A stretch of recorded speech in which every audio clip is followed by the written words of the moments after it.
자, 오늘 수업 시작해봅시다. 우리 지난 시간에 배웠던 언어의 절 부분 1의 1단원 문제풀이 시작해보도록 하겠습니다. 문제 뭐 처음부터 끝까지 다 푸는 건 아니고요. 여러분 평가 문제집이기 때문에 답지가 달려있어요. 그렇기 때문에 그냥 적당히 여러분들이 따라오시면 됩니다. 자, 1번 1에 대한 설명 적절하지 않은 것이라고 되어 있습니다. 이 부분은 사실 이 글의 처음 부분이고요. 이거 전체적으로 라디오의 대본, 방송 대본으로서 담아라고 얘기할 수 있습니다. 그래서 뭐 1번이나 뭐 2번 같은 거는 뭐 도입부, 라디오 방송 대본 뭐 이런 것들은 맞는 얘기고요. 그 다음에 어떤 글의 처음 부분에서 항상 여기서 내가 말하고자 하는 바를 제시하고 있기 때문에 3번도 뭐 맞는 얘기죠. 제시하고 있다. 그 다음에 이런 라디오 방송 대본이라는 건 글이에요, 말이에요? 말이에요, 말. 말을 우리가 좀 더 고급지게 뭐라고 얘기하게 되냐면 구어체라고 얘기합니다. 이때 구어체라는 건 뭐냐면 여러분들이 이렇게 수업 시간에 듣는 저의 말투가 구어체예요. 만약 이걸 문어체로 한다면 오늘 수업이 있겠습니다. 오늘 내용은 무엇입니다. 이런 식으로 얘기하게 돼요.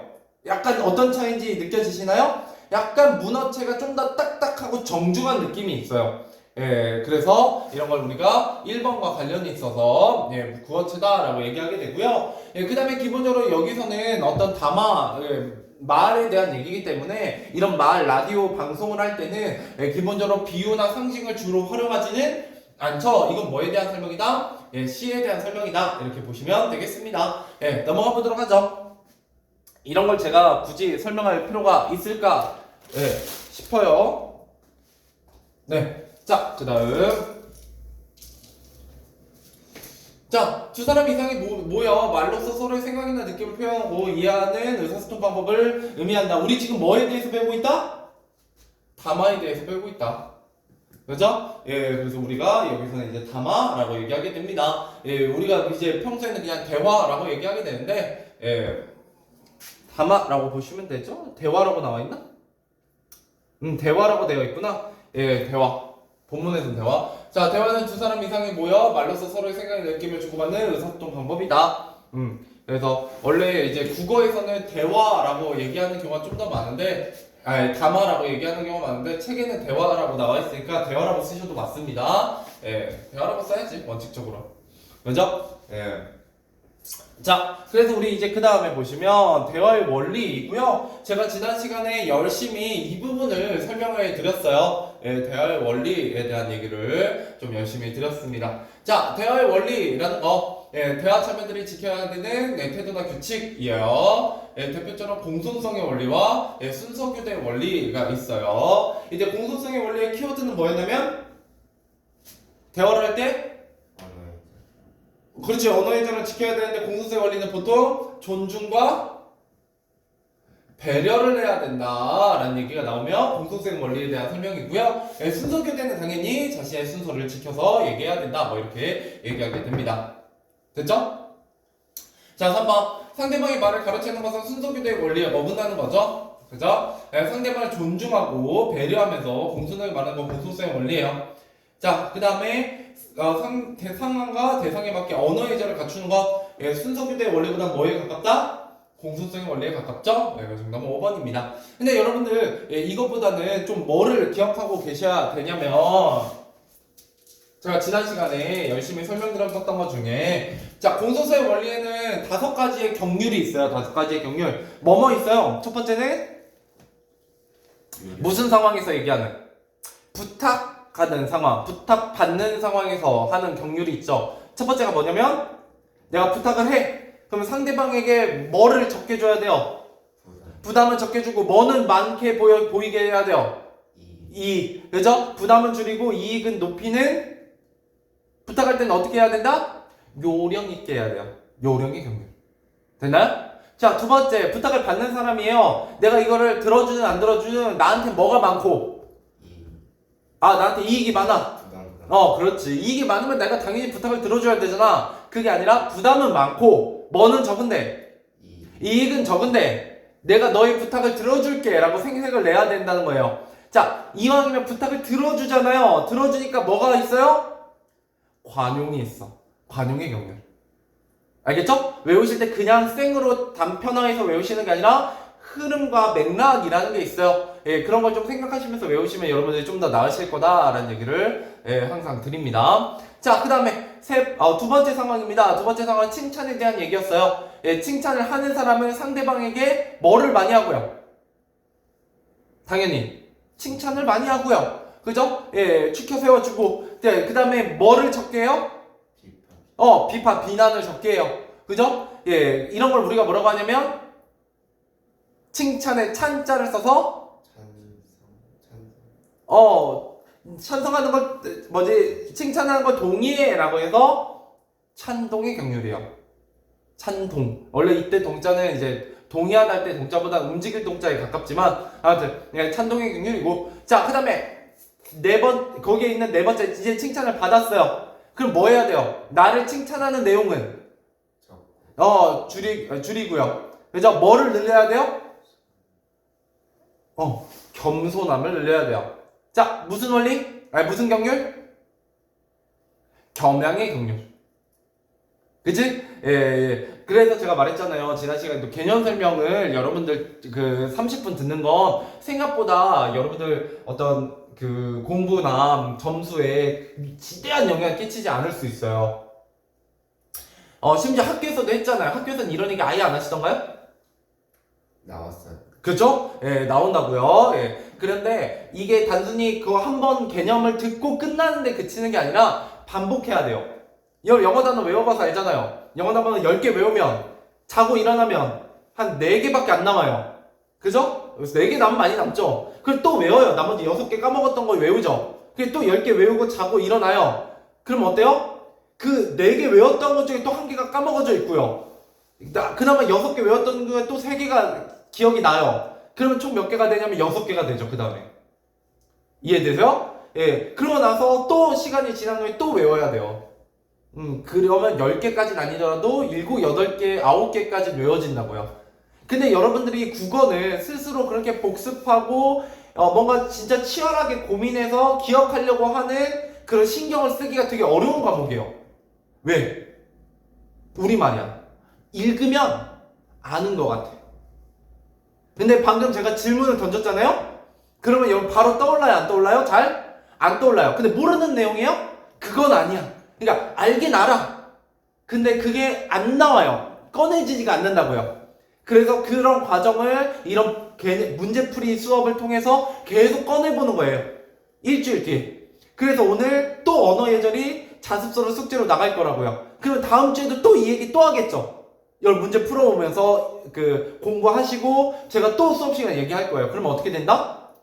기억에 좀 더 많이 남아요. 여러분 뭐 하지 않아도 일부러 복습하지 않아도 그냥 이 커리큘럼을 따라오시면 복습이 저절로 돼요. 수동적으로. 알겠죠? 자, 그럼 벌써 다음 시간이면 3번째 반복이잖아요. 학교에서 들었으니까 4번 들었죠. 그죠? 시험 기간 때 또 해야 되잖아요. 5번 하겠죠. 시험 기간 때 한 번만 하고 끝낼 거예요? 아니잖아요. 두세 번은 해요. 그럼 6번, 7번 하고 시험 들어가는 거예요. 뭐 하면? 영어 커리큘럼만 쭉 따라가시면. 이해되세요? 예. 그러니까 나중에 이제 시험 막바지에 어차피 거의 문제 푸는 거예요, 여러분들. 예, 개념 설명이 아니야. 중학교랑 좀 달라. 중학교는 문제 풀고 개념 설명이 또 뒤에 짝짝짝 붙지만 고등학교는 그럴 시간이 없어요. 너네 영수하기도 바쁘거든. 양이 엄청 많죠. 예, 지금 국어도 양이 엄청 많을 예정이에요. 중학교보다는. 예, 그렇기 때문에 아무튼 좀 이렇게 강제 복습을 여러분 꼭 하셔야 된다. 아이고. 그러면 여러분들이 해야 될 일은 뭐냐? 다른 거 아니에요. 숙제 잘 해오시면 돼요, 그냥. 그죠? 예, 하라는 것만 하시면 돼요. 예, 어차피 여러분 더 못해요, 거의. 너무 바빠가지고, 예, 더 막 내가 더 공부해야지 해도 시간이 잘 안 나요. 예, 왜냐면 영어도 숙제 나가죠? 수학도 숙제 나가죠? 국어도 숙제 나가잖아요? 중학교 때 생각해보세요. 중학교 때는 이렇게까지 숙제가 매주 많이 나가진 않았어요. 나가더라도 양 자체가 많지 않았고, 영어는 끼해봐야 영어 단어밖에 안 나갔었고, 수학은 그때 풀고 나면 익힘책 뒤에 좀 달려있는 거 좀 나갔었죠. 근데 지금은 어때? 뭐 갑자기 겁나 풀어오래. 네, 모든 과목이 다 그렇게 돼요. 다 그래요. 과학도 아마 문제 풀 게 좀 있을 거예요. 그래서 숙제가 다 나간다고요, 다. 그것만 해도 벅차요. 일주일이 되게 바빠. 예, 제대로 하면. 알겠죠? 자, 그 다음에, 우리 찬동의 경률까지 왔어요. 겸양의 경률이랑. 자, 마지막 하나 더 있어요. 공통성의 원리에는 요령, 관용, 찬동, 겸양. 이렇게 해서 둘둘 묶어서 기억하시고, 마지막 하나가 뭐가 있냐면, 상대방과 의견의 공통점은 높이고 차이점은 줄이는 어그리먼트. 동의의 경률이에요. 동의의 경률. 알겠죠? 야, 내가 네 말에 동의하는데, 미안해. 내가 다른 바쁜 일이 있어서, 혹시 그러면 내일 괜찮을까? 라고 하면서 차이점은 줄이고 공통점은 늘리는 게 바로 동의의 경률이에요. 거기까지가 공통성의 원리입니다. 됐나요? 예. 자, 그러면은 여기에 빠져있는 원리가 있어요. 혹시 학교에서 하셨니? 협력의 원리? 양의 경률? 협력의 원리 수업 시간에 칠판에 적은 거는 기억나는데. 네. 그지? 그럼 됐어. 시험에 내는 거예요. 칠판에 적었다는 거 시험에 나온다는 얘기예요. 근데 교과서에 있다 없다? 없어요. 다른 책 교과서에 있어요. 다른 책 교과서는 다 실려 있는데 여러 책에 없다고요. 근데 국어쌤들은 어차피 여러분 이것만 공부하는 게 아니거든요. 예, 다른 이제 출판사 것도 같이 해서 내요. 예, 그렇기 때문에 여러분들 무조건 협력의 원리까지 알고 계셔야 돼요. 근데 이제 학교에서 그냥 학교 수업만으로 독학하시는 분들은 교과서 위주의 공부를 하다 보면 뭘 놓쳐요? 주변 머리 걸 놓쳐요. 근데 여러분들은 제가 알려드리잖아요. 뭐 한다고? 협력의 원리는 시험에 나오는 내용이라고. 알겠죠? 자, 그러면 협력의 원리는 네 가지가 있어요. 역시 그냥 말로만 하고 지나갈게요. 지난 시간에 다 썼으니까. 자, 첫 번째는 양의 경률이에요. 예, 말을 할 때는 어떻게 해야 된다? 정보가 적당히 해야 된다. 너무 많이 말하면 안 된다. TMI 난 좋다. 뭐 이런 얘기예요. 예, 두 번째 질의 경률이에요. 질의 경률은 뭐에 어떻게 말해야 하는 게 질의 경률이에요? 내가 안 써줬니? 예, 써준 거 봐도 돼요. 기억 잘 안 나면. 예, 어떻게 말해야 된다? 내가 뭔가 말을 할 때 사실, 정확한 사실이나 아니면 뭘 얘기해야 된다? 타당한 근거를 얘기해야 된다. 그래야 질이 높은 대화가 된다. 라는 얘기고요. 세 번째는 관련성 경률이에요. 관련성 경률은 내가 어떤 주제에 대해서 말하고 있을 때 그 주제와 거리가 먼, 관계없는 얘기를 하면 된다, 안 된다? 안 된다. 이런 얘기가 되고요. 그 다음 마지막 네 번째가 좀 애매한데, 예, 태도의 경률이에요. 태도의 경률은 내가 말을 할 때 어떻게 말해야 된다? 모호하고, 애매하고, 중의적으로 말하면 된다, 안 된다? 안 된다. 해석의 여지가 여러 가지로 열려있는 말을 하는 건 별로 좋은 대화 방법이 아니다. 이런 얘기를 했죠. 그럼 시험에 나오는 건 뭐라고요? 질의 경률 아니면 태도의 경률이요. 왜? 안 외워져요. 됐죠? 너네가 양의 경률이나 관련성의 경률을 틀리겠어요? 예, 그거 시험에 내는 경우 있어요. 뭐 하라고? 맞추라고. 그냥 기본 점수로 퍼주는 문제들이 한 30% 있잖아요. 거기에 들어가는 거예요. 그래서 그런 거 맞추는 건 의미가 별로 없어요. 당연히 맞춰야 되는 거고. 예, 여러분 등급을 올리려면 그 외에 조금 더 어려운 거까지 고민해 보시는 습관이 필요합니다. 고등학교 때는. 예, 중학교가 좀 달라요. 중학교는 킬러 문제가 끽 해봐야 한두 문제인데, 고등학교 때는 5등급 이하 문제 50점까지. 그지? 예, 그 다음에 60점에서 80점까지 3, 4등급 문제. 80점에서 100점까지 1, 2등급 문제가 분포에 있다고 이렇게 생각하시면 돼요. 이해되세요? 예, 그래서 내가 기본 문제는 다 맞추고 1, 2, 3, 4등급 문제 중에 3, 4등급에서 실수를 줄이고 1, 2등급 문제에서 한 문제라도 더 맞춘다는 느낌으로 공부를 하시면 예, 등급이 나옵니다. 근데 적당히 공부하면 3, 4등급에 머물러요. 웬만하면 사람이 실수를 하기 마련이고 1, 2등급 문제는 어차피 같이 틀리는 문제이기 때문에 거의 그러면 이제 변별력이 사라져요. 그러면은 계속 만년 3, 4등급이에요. 이해되시나요? 예, 좀 느낌이 달라요. 여러분 어차피 시험 봐봐야 알아요. 첫 시험 딱 보면 그리고 이미 공부 좀 제대로 하는 애들은 벌써 이렇게 얘기하는 애들 있더라고. 선생님 고등학교 공부가 진짜 어렵네요. 결방 내내 얘기했잖아요. 양 많아지고 난이도가 꽤 달라진다고요. 왜 달라지냐? 중학교 때까지는 군산 시내 중심의 공부였다면 고등학교 때부터 누구랑 경쟁해요? 전국 단위로 경쟁하잖아요. 여러분들의 경쟁자는 주변에 있는 옆 친구들이기도 해. 중앙고 친구들이기도 한데 누구기도 해? 또 이제 산모보잖아. 다다음 주에 3월 모의고사. 예, 그때는 여러분 대원외고나 용인외고, 상산고, 예, 뭐 한일고, 예, 이름 들으면 아는 되게 유명한 뭐 민사고 이런 애들도 다 같이 봐요. 1학년 애들. 전국 단위로 같이 시험을 본다고요. 걔네들이 여러분들의 경쟁 상대기도 해요. 특히 뭐 하려면 인서울 노리시면. 알겠죠? 예, 물론 일단 중앙고 애들부터 이기셔야 수시로 가는 거니까요. 네, 수시로. 그래도 같은 군산 애들은 이길만 해요. 좀 그렇지만 뭐 여러분들 대원외고 가서 이길 수 있겠어요? 예, 대원외고는 200명 중에 180등 하면 고려대 가요. 걔네들은 200명 중에 반에서 꼴등, 거의 꼴등 가까이 하잖아. 그러면 걔는 인서울 하고요. 예, 반 30명 중에 20, 한 5등, 20등 하면 고려대, 연세대 이런 데 가요. 걔는 그런 데예요, 그런 데. 예. 거기에서도 막 이제 초상위권 가면은 이제 뭐 서울대 이제 거긴 뭐 서울대가 수두룩 빽빽 하니까 예, 그런 거예요.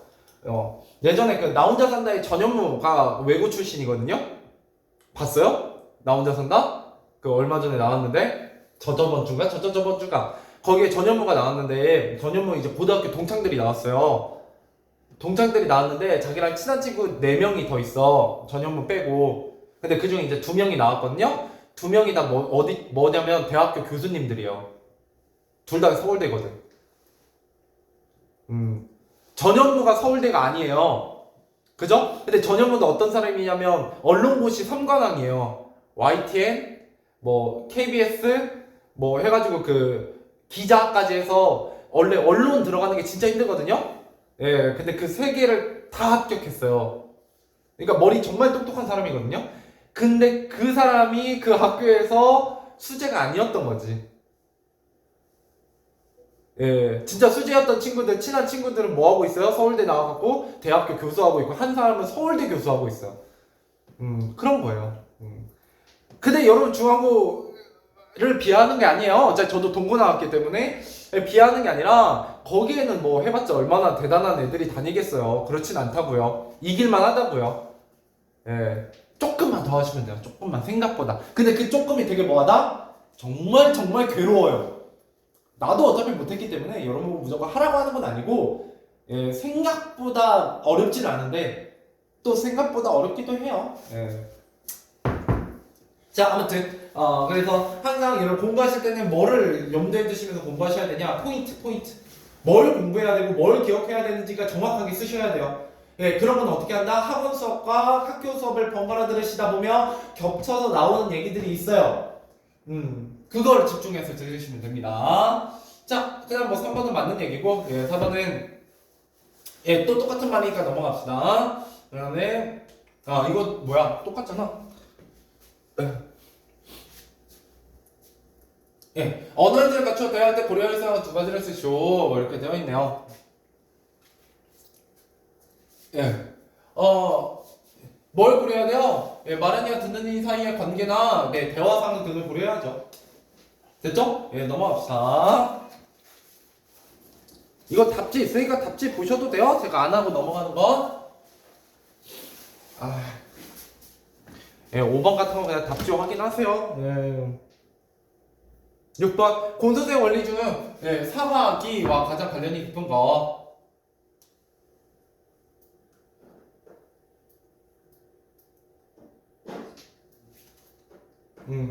3번 같은 게 되겠죠? 아닌가? 동의하며 말하기, 자신의 탓으로 돌려서 말하기.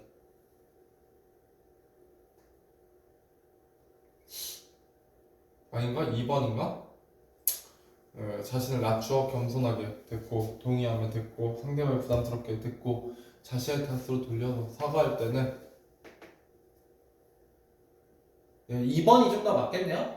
3번은 칭찬, 찬동의 경륜 쪽에 가까우니까 예, 찬동의 용료를 칭찬하는 거에 가까우니까 사과는 예, 2번일 것 같네요. 예, 3번보다는 그러겠지? 2번. 네, 예, 2번 맞죠? 채점 해왔구나. 예. 3번 골랐나요? 예, 예, 예. 충분히 그럴만해요. 그러니까 왜냐면 여기서 분명히 뭐라고 얘기하냐면 남 탓하기라고 나왔었거든. 예, 그러니까 그거 이제 거기에 생각이 들어서 예, 3번을 고를 수 있을 것 같아서 저도 처음에 이제 3번인가 싶었는데 예, 상대방을 비방하지 말고 말하기. 사과하는데 상대방을 그러니까 비방한다는 건 이제 남 탓하는 건데 그것보다는 여기 보시면 가장 적절한 거잖아요.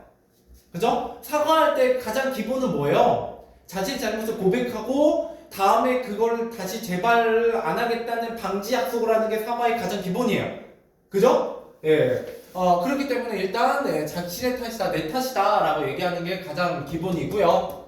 예, 그러면서 이제 남 탓하지 않는 건 그 다음 얘기니까 예, 2번이 정답이 되겠네요. 근데 조금 애매한 부분은 분명히 있어요. 뭐 3번이 완전히 틀린 얘기는 아닌데 국어가 원래 저런 것 때문에 어려운 부분이 있죠.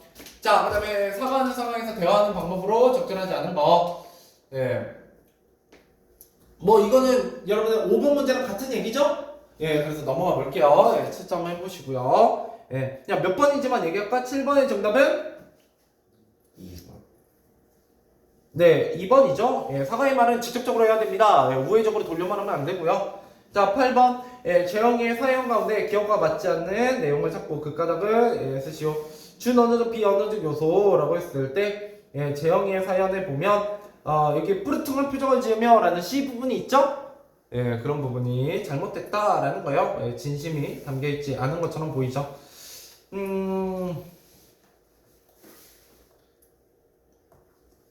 예.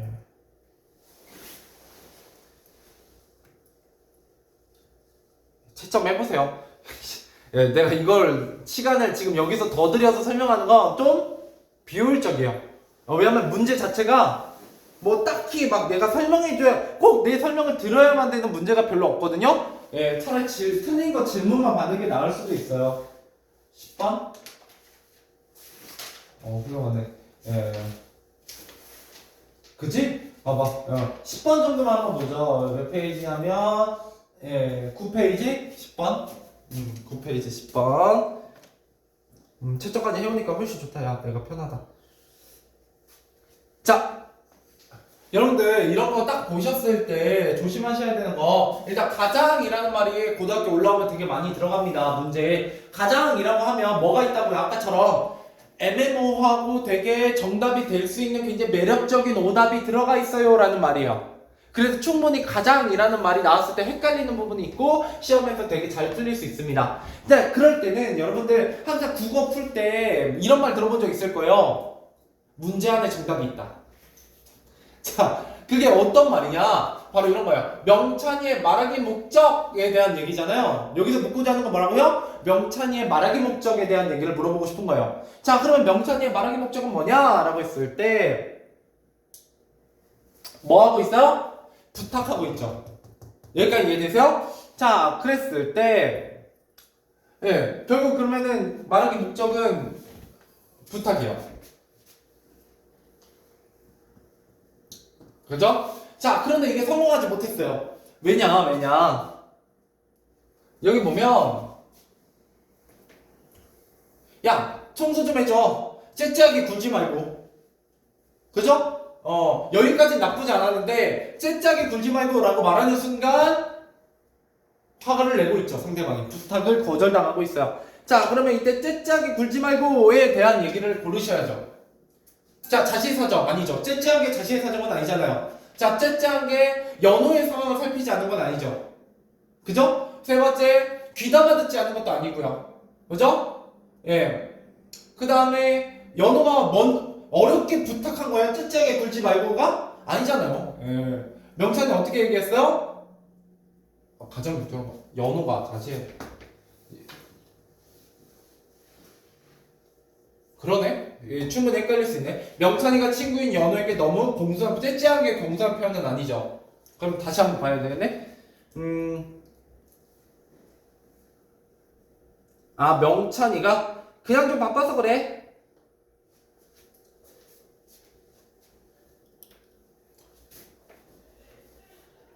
명찬이가 문제잖아요? 예, 그래서 연호에 대한 얘기는 확실히 틀렸고, 명찬이가 공손해서 그런 건 아니고, 연호가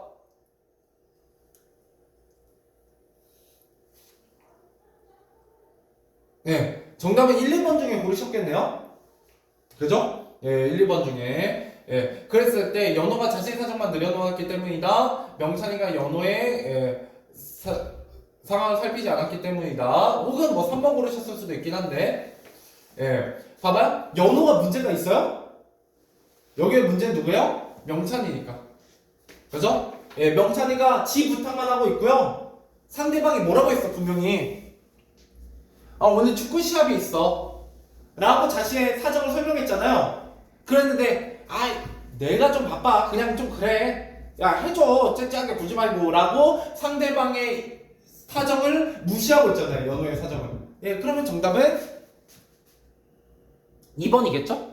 네, 뭐 이렇게 보셔야 되는 거예요. 예, 그래서 항상 이런 거 할 때 뭔가 이제 정확한 기준, 예, 기준을 여러분 스스로 만들어가면서 논리적인 설명이 가능하셔야 됩니다. 예, 그래서 국어는 항상 뭐 하는 거다? 예, 근거를 찾는 과목이다. 예, 라는 얘기를 드리게 돼요. 그 다음에 나머지는 채점해보시고요. 예, 채점해보시고, 진달래 코스로 일단 가보죠.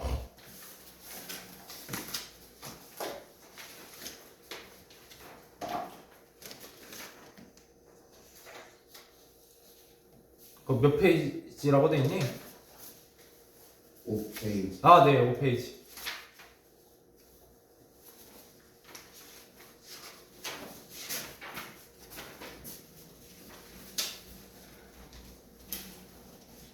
내가 이걸로 줬구나.